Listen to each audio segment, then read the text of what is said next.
empresa, pelo simples fato de ela estar passando por sérias dificuldades financeiras, isso já autoriza a empresa a reduzir o salário do seu empregado?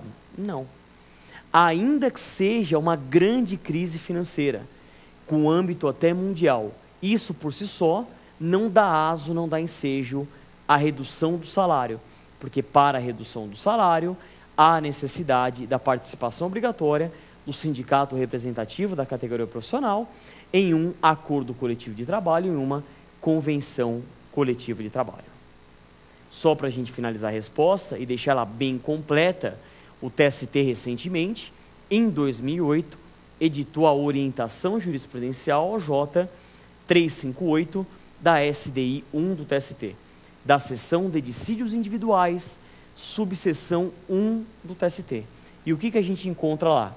Que é lícito o pagamento do salário mínimo proporcional ou do piso salarial proporcional para aquele empregado que é contratado para o desempenho de uma jornada reduzida, inferior a 8 horas diárias ou 44 semanais. Critério muito justo, vamos ver por quê. Imagina um empregado que trabalha numa empresa e ele é contratado, exerce uma função X, por exemplo, e ganha o salário mínimo. Um empregado B é contratado para exercer a mesma função X, só que com jornada reduzida. Tem direito também de ganhar um salário mínimo? Em tese, não. Ele vai ter direito ao salário mínimo proporcional, mas não ao salário mínimo integral. Tudo bem? Vamos à próxima questão. Professor, a empresa desconta 50% do meu salário em habitação. Está correto isso? Bom, essa é uma pergunta, o colega perguntou, que ele sofre um desconto no salário envolvendo a habitação. A pergunta dele, enquadrando no tema, é sobre o importante ponto do tema de hoje, que é o tema salário in natura, ou salário utilidade. Só voltando nas fórmulas. Primeira fórmula, como nós vimos, remuneração é igual a salário mais gorjetas. Salário pago pelo empregador e gorjetas pagas por terceiro. Gorjetas que podem ser espontâneas ou cobradas. Segunda fórmula, o salário. Salário é igual ao salário básico mais as parcelas sobre salário que estão nos parágrafos 1º e 2º do artigo 457 da CLT. O que integra o salário e consubstanciam estas parcelas sobre salário? Comissões, percentagens, gratificações, abonos, diárias para viagem que excedam 50% e eventualmente adicionais, adicional noturno, de insalubridade, periculosidade, adicional de transferência, não integram o salário, ajuda de custo e diárias para viagem que não excedam 50%. E por fim, uma terceira fórmula, o salário básico, também chamado de salário base. E esse salário básico, ele pode ser pago totalmente em dinheiro, ou parte em dinheiro, parte in natura, que é o que a gente chama de salário utilidade. E aí a gente entra na questão que foi feita. O colega tem o desconto do salário em habitação. Será que é possível isso? É possível.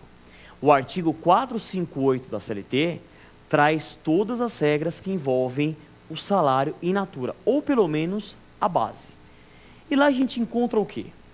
Que parte do salário pode ser pago em alimentação, habitação, vestuário ou outras parcelas in natura que o empregador fornece habitualmente ao empregado, por força do contrato ou por força do costume. É o que está plasmado no caput do artigo 458 da CLT.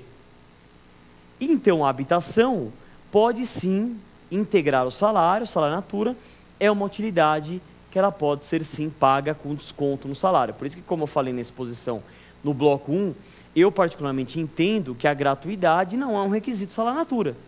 Porque ou ele é pago totalmente em dinheiro, ou ele é pago parte em dinheiro, parte in natura, respeitando-se o mínimo de 30% em espécie. Agora, voltando no desconto nessa questão da habitação, a CLT traz um limite. E qual é o limite? Quando envolve habitação, o limite máximo de desconto. Qual é a alíquota? 25%. E qual é a base de cálculo? Salário contratual. Repetindo, qual é a alíquota da habitação de desconto máximo? 25%. E qual é a base de cálculo? O salário contratual. Isso em relação à habitação. Já em relação à alimentação, em relação ao empregado urbano, alíquota 20%, base de cálculo, salário contratual também. Então, no caso em tela, no caso concreto dele lá, ele sofreu um desconto de 50% do seu salário a título de habitação. Certo ou errado? Isso está errado. Fere o artigo 458 da CLT, que traz como limite a alíquota de 25%. Portanto, 50%. Está errado, é um desconto abusivo, um desconto ilegal, que suplanta, que passa a limitação do diploma consolidado, da consolidação das leis do trabalho, que é o Decreto-Lei 5452 de 43. Tudo bem? Vamos para a próxima questão? Vamos a ela. Professor, o empregado pode ganhar menos que o salário mínimo? Olha, eu fiz questão de frisar isso, tanto no tema do dia, quanto agora no Pergunte ao Professor, respondemos essa indagação e foi feita a pergunta, estamos respondendo novamente, porque é algo que confunde muito as pessoas e é algo que, quando cai em prova, eu verifico muito isso na análise e no contato com os meus alunos, como as pessoas erram isso. Porque a gente vem com aquela ideia, e é uma ideia inclusive de grandes doutrinadores, um deles, ministro do TST, Maurício Godinho Delgado, que ele traz um princípio, e quem trouxe isso no primeiro momento foi o saudoso jurista uruguaio Américo Plá Rodrigues. Ele alinhavou os princípios que regem o direito de trabalho, e o principal princípio, que é o princípio da proteção, também chamado de protetivo, tutelar ou tuitivo. Com base nesse princípio da proteção, o ordenamento jurídico brasileiro estipula o que a gente chama de patamar civilizatório mínimo. E o que é esse patamar civilizatório mínimo?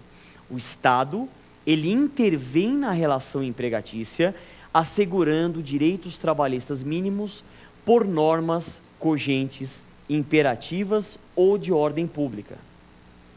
É importante consignar que esta intervenção do Estado na relação empregatícia, através de normas de observância obrigatória, assegurando direitos trabalhistas mínimos, é o que a gente chama de dirigismo estatal básico ou intervencionismo básico de Estado. E o Estado, com isso, assegura direitos trabalhistas mínimos, que, segundo o professor Maurício Godinho Delgado, é o patamar civilizatório mínimo, ou segundo a professora Alice Monteiro de Barros, é o patamar mínimo de civilidade. E o artigo 7º da Constituição fala, o caput, são direitos dos trabalhadores urbanos e rurais, além de outros que visem a melhoria de sua condição social.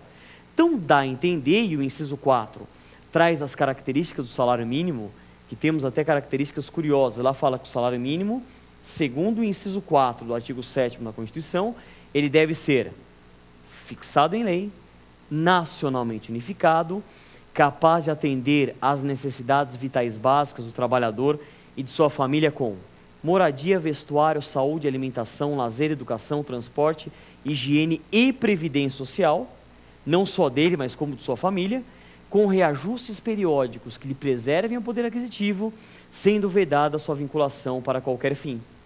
Mas, embora haja essa previsão constitucional do salário mínimo, é lícito sim o pagamento do salário mínimo proporcional ou do piso salarial proporcional àquele empregado que é contratado para desempenhar uma jornada reduzida.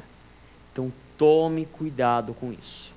É possível sim alguém ganhar menos do que o salário mínimo ou menos do que o piso salarial, desde que seja respeitada a proporcionalidade e, em tese, fazendo cotejo, comparando com alguém que tenha jornada integral e este contratado para desempenhar uma jornada reduzida.